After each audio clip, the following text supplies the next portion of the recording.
So I have no viral channel video whatsoever across any of the platforms that I post.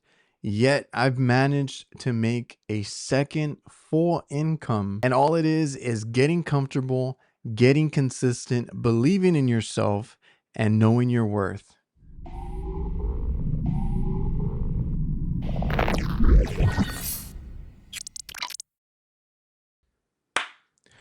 What is up? What's going on, everybody? Welcome back to the channel. If you're new here, please subscribe. I am stoked to be posting again. I know it's been a while, and this is take two because I had the audio turned off. I was reviewing a microphone and I forgot to switch it back. So let me start over. In today's video, I do want to go over content creation as income, as a job. I mean, like anything else, it's hard work. It's a lot of time that you put into it. So, like I said in the beginning, knowing your worth is gonna get you compensated, basically, right? So, as much as I don't want to admit to it, in today's day and age, YouTube content creation in general is a viable source of income. It can be a job, basically, right? So my kids even have come to that realization, and they're like asking if they can do it because they know that there's it's basically like a job to a lot of people now. And for me, it was never like that. So the only thing I want to mention right off the bat is do it for the right intentions. Don't The content creation is not something that when you jump in, you start making money. You do not make any money. And I'm going to show you guys actually what I make right now, because my main platform, I think the one that I get the most views on, which is YouTube, and it's on my main channel. I'll show you what I make monthly, because it varies. It's not a steady income, so just keep that in mind as well. You got to really work to keep that money coming in. But YouTube pays me probably, I mean, it's consistent if I'm consistent, and it's not much. So I don't even break $1,000 on YouTube. Now, if you have better views, if you have more uploads, that's all going to vary for you. I think I have enough of a collection on YouTube where I can sometimes post a lot, sometimes hold back a little bit, and it's pretty there's a baseline that I have. I still make money on it. So, and that's because of older videos that get more views, and I'll kind of get into that aspect of it too. But I'll show you guys what I make and all that. So, like I said, you do not get into this you don't quit your job to do YouTube unless you've already been successful at social media or YouTube specifically. So it, I think with everybody, YouTube or any social media, any sort of influencer type of gig, I think anybody that does that started doing it as a hobby. And for me, it actually started as a business thing, because I have an actual business that I do. I have an actual day job, and I'm a licensed HVAC contractor. So I do that during the day. I go and fix ACs, refrigerators, freezers, a lot of kitchen restaurant type of equipment. And I always had an interest in cinematography, videography, photography, editing, just creative outlets, right? So it was that, and it was sports. So those were my interests growing up.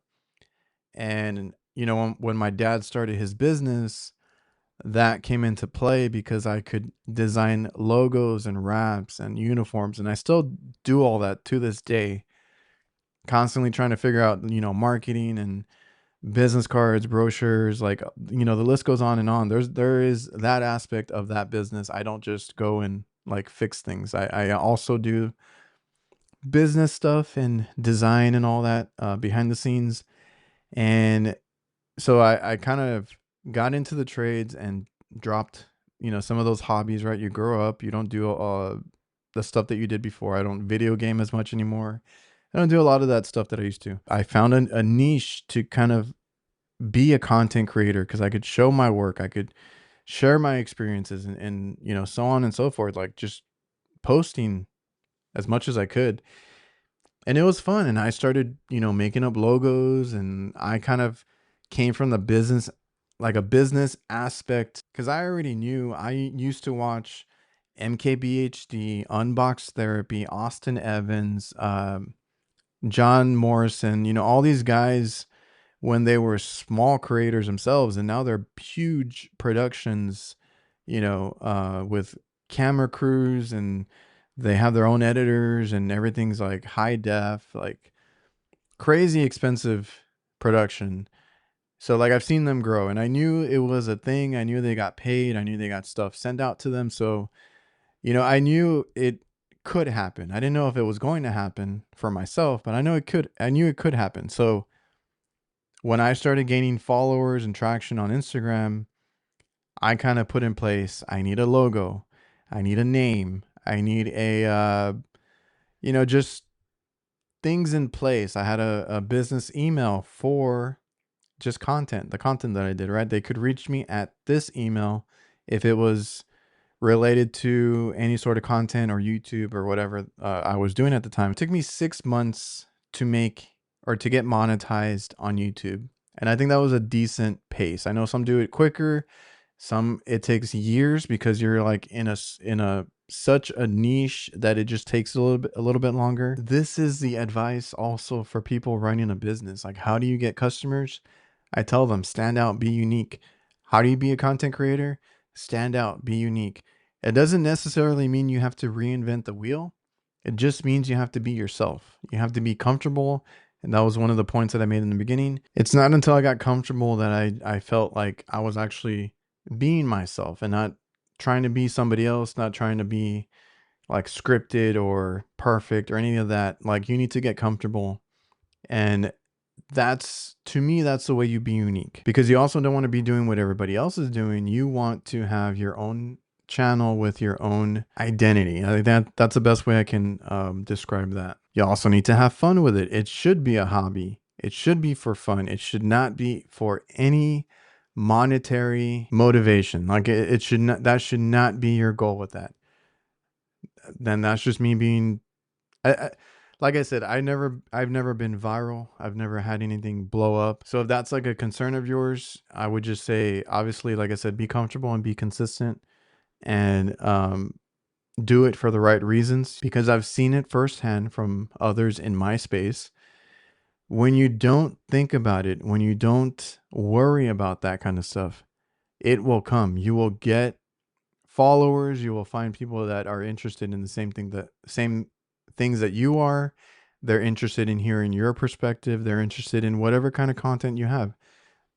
You're not the only one that has your interests. Like, there's other people out there. So again, I think people can pick up on someone who's genuine, someone who's, just doing it for money, or wants fame out of it, stuff like that. So be genuine, be real. And like I said, if you don't worry about it, it comes. Now, if you get into the space on a high horse and you think you deserve this, you deserve that, I can do this and I can make this kind of money, and you know, you expect it, you're not going to get it. I've seen so many people that start, expect everything, expect all the free stuff, all the sponsors, all this, and that's all they're worried about. They never get it, and they end up quitting. So I've seen it so many times. But what you should do is set short-term realistic goals. By that, like, I'll use my channel for an example. I originally was like, at every 100, that was a goal. So when I started my channel, I started uploading. When you start, you can experiment a lot. You can post something, review it later, watch it, on your free time. Don't like it, take it down, re-upload it, fix it. You can do all of that. Right now I can't, because as soon as I upload it, there's already 100 people that watched it. So take advantage in the beginning. You can experiment, try different things.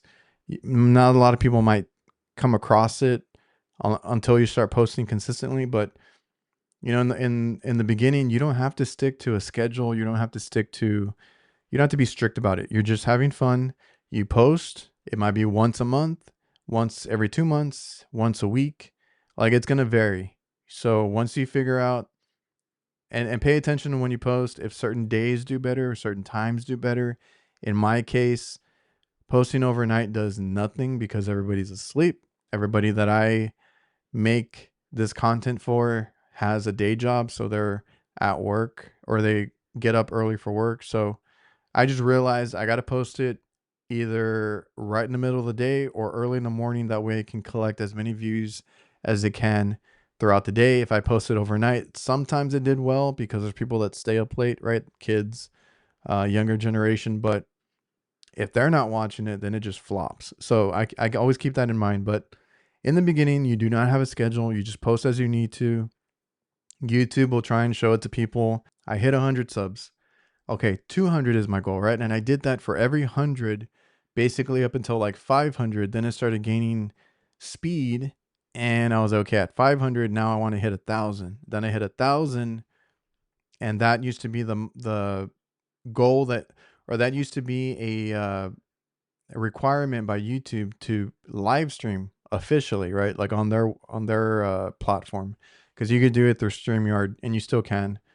And I think they lowered it now. But like 1,000, I was like, at 1,000, I'm also gonna try a live stream. I want to try an experiment. I always want to do that. So when I hit 1,000, I was like, okay, I live streamed. I got really good feedback. You know, it was good hearing from the people that watch. And then I was like, okay, I hit 1,000. Now I want to hit 2,000, and got that pretty quick as well. After that, I didn't really have too many goals. It was like, okay, now I want to hit like 5,000. When I hit 5,000, I'll be happy. Then I hit 8,000. Then I hit 10,000, right? And I finally got to one of my ultimate goals was 20,000. I don't know how much more I can get. That's kind of the last goal that I set. And now I'm just super satisfied to where I'm getting the views that I want for my niche, and I'm making the money that I need to maintain it. Obviously, I would love more of everything, but like I've hit the goals that I set out to. One other advice too is I would say, because I started on Instagram to kind of connect to people, and I officially, like, my official platform was always YouTube. That's where I got the most views, had the most fun, posting.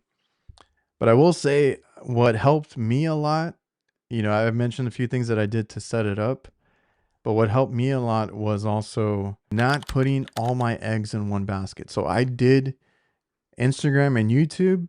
Once I found out about TikTok, I went over to TikTok. I have a Facebook that I post to every now and then.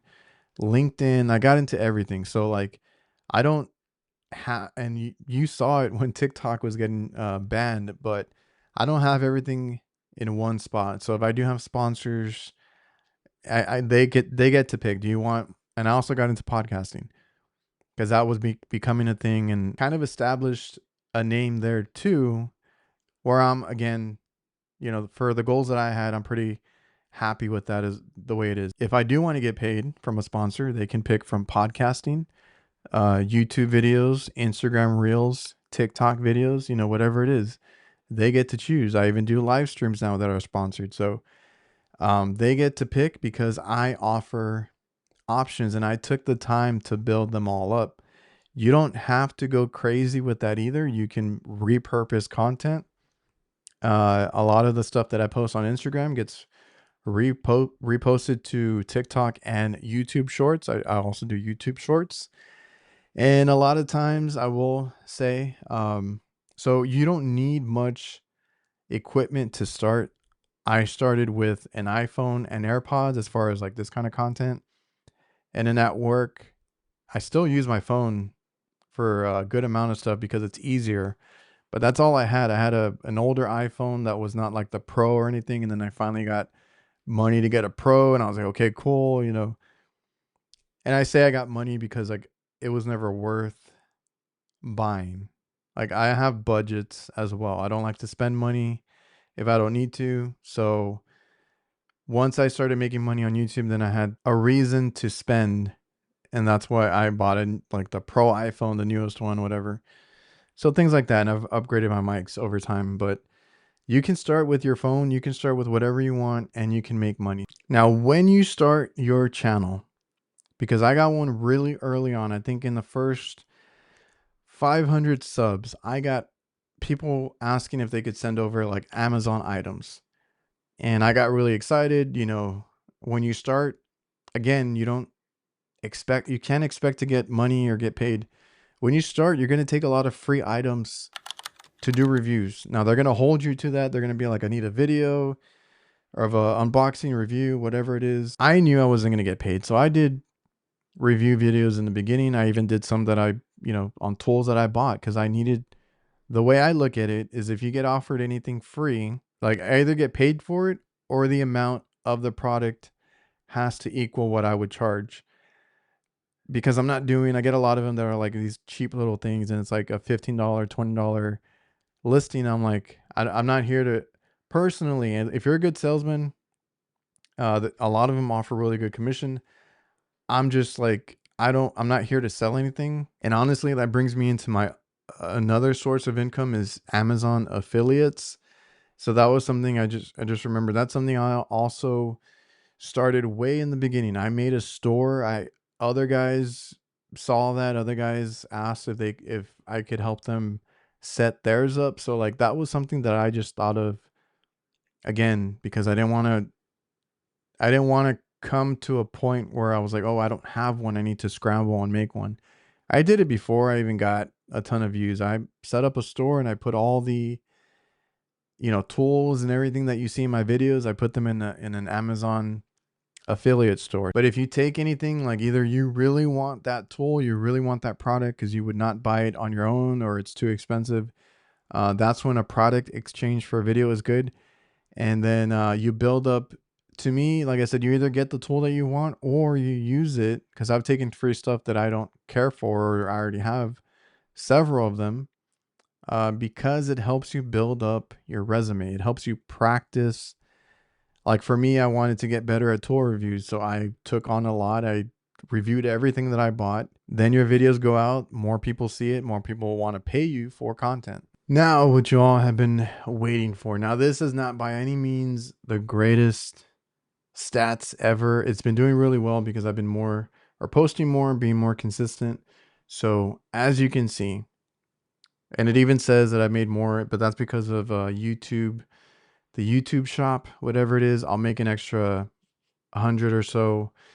And right now it says I made 300 more than usual, but that's also because of more posting, more videos. So basically what I expect to make on YouTube has changed. And again, it's dependent on how consistent you are because people will be expecting more videos because if you just post and after you get your audience, right, after you get 1,000 subs or whatever it is, if you kind of drop off and you don't post, it's the internet. They kind of forget about you. So being consistent, whatever that is to you, once a month, once a week, whatever it is to you, then try to keep up somewhat. And so my first check coming in when I got monetized at 6 months was like a few bucks, and then it turned into $20 a month for a few months. And YouTube actually doesn't technically, because it'll tell you how much you make a month, but you won't get that like a check written out to you. And I still have it somewhere. I should find it. I don't know where I put it. Because now it's direct deposit, but before I got an actual check, and they will not give it. They hold it until it hits $100, and that's how they give it to you. And that is every month until you keep posting. You have to hit the $100 mark every month. So that ended up being another one of those little goals that I had. Hit $100 of revenue every month so I can get that check. So I can get those $100.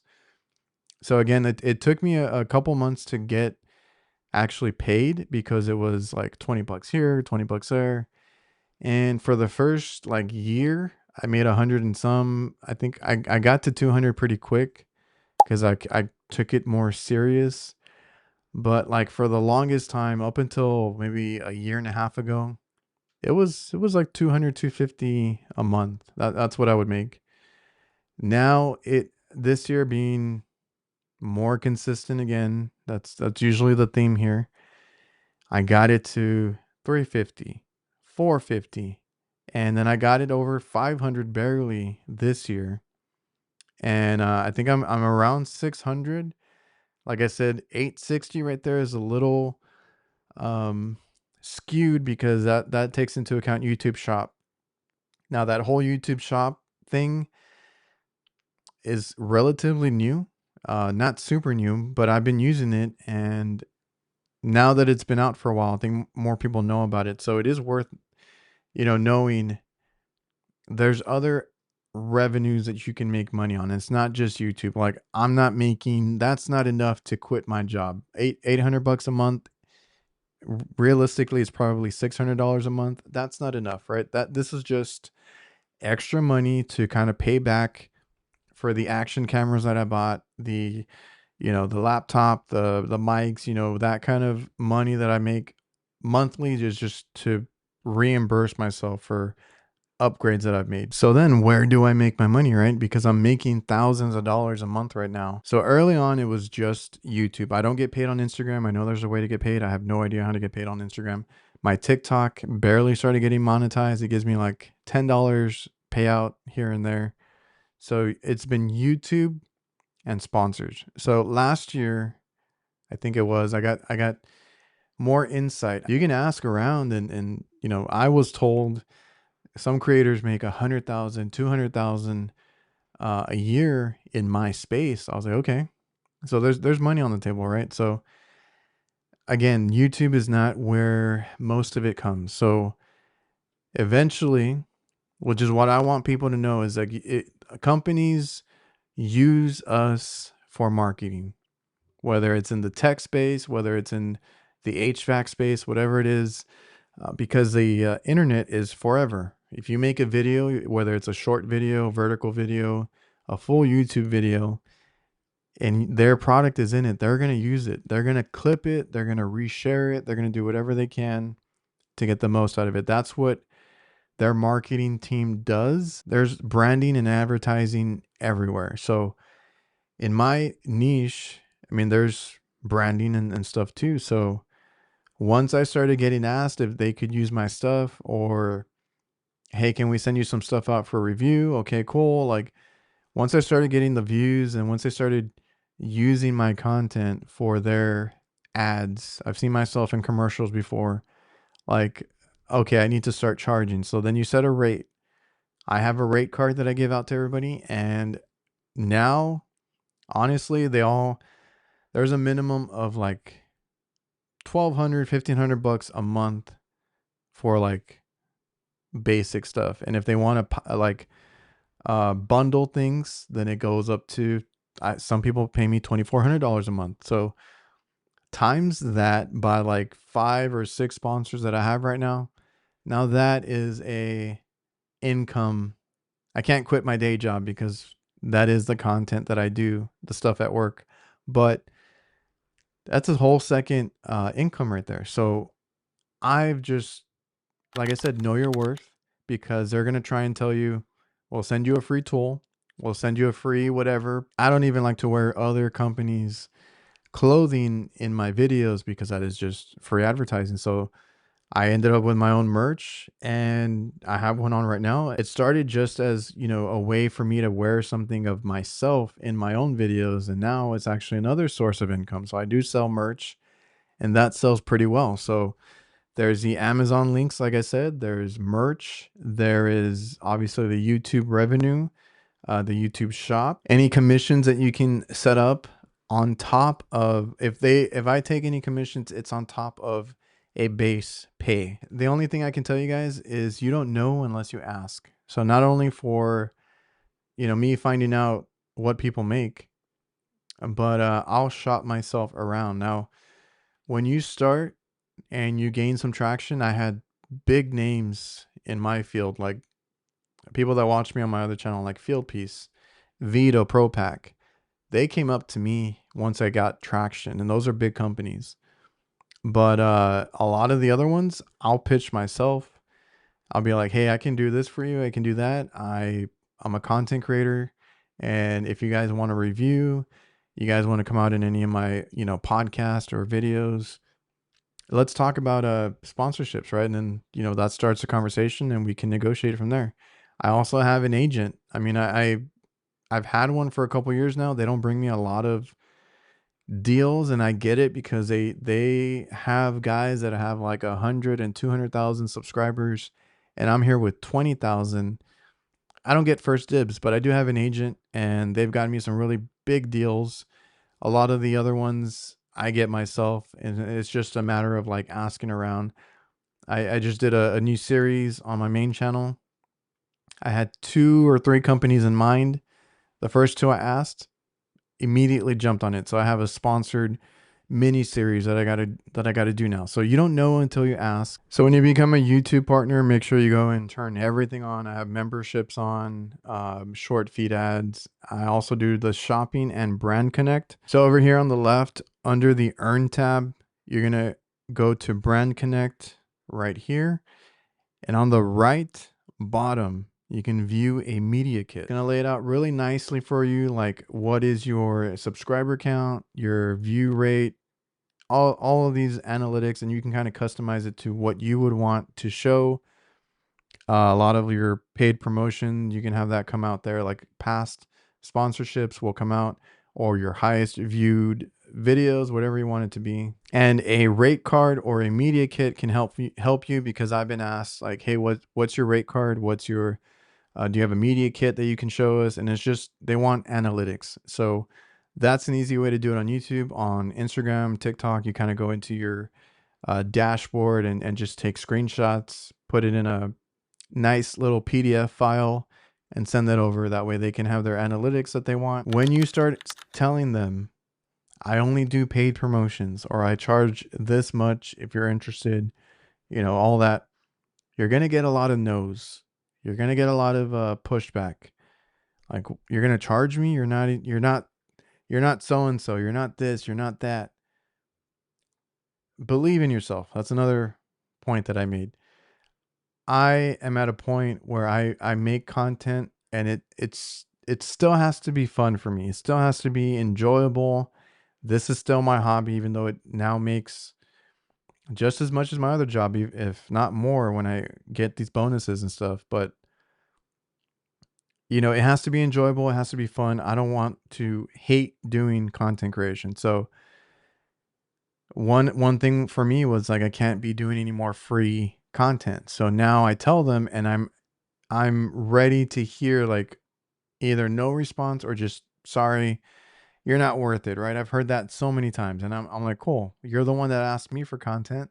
This is my rate. If you don't like it, I'm not doing the content. And simple as that, right? If you start charging because you're getting good views, you're getting good subs, you feel really good about it. You're like, hey, I could start charging, and you can start low. You can charge $100, a couple $100, whatever it is.